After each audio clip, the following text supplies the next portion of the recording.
стъпало. Сега фотодокумент. Да. Сега да видим колко е едно социалистическо стъпало външно.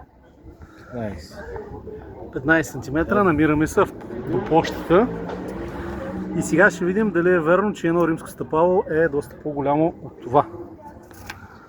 Отиваме към римските стъпала. Късна къща или по-богата къща, може да се по-ниско. Английските горе, че са по-високи.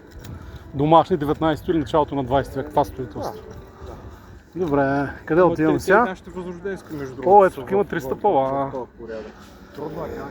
3 стъпала. Ще мрънкат сигурно, ама ще слезем. Къде имат? Тия трите ли ще мерим? По принцип не се слиза. Долу трябва да имат къде мога за упорен.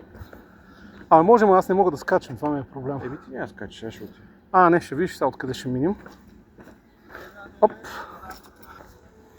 И така, наближаваме 3 добре показани стъпала от римско време. От кое време са? Това втория период ли е? Строителя. Горе-долу кога се пада? Във втори век? Втори век. Добре, айде тук ще бъде окей. Да, ще ги мерим и трите. Разликата е много голяма. Значи социалистическото външно стъпало на почтата беше 15.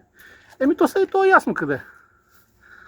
33 може би, 32. Ярвин следващо дали е равно?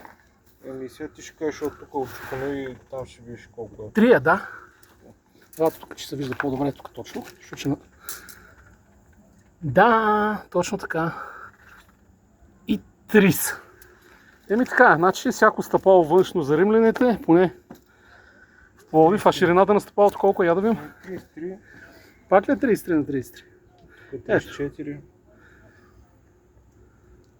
То тук дай долу най-малко изядо, няма го виж, това трябва да е най-важното. Така, това е разликата. 33 на 15.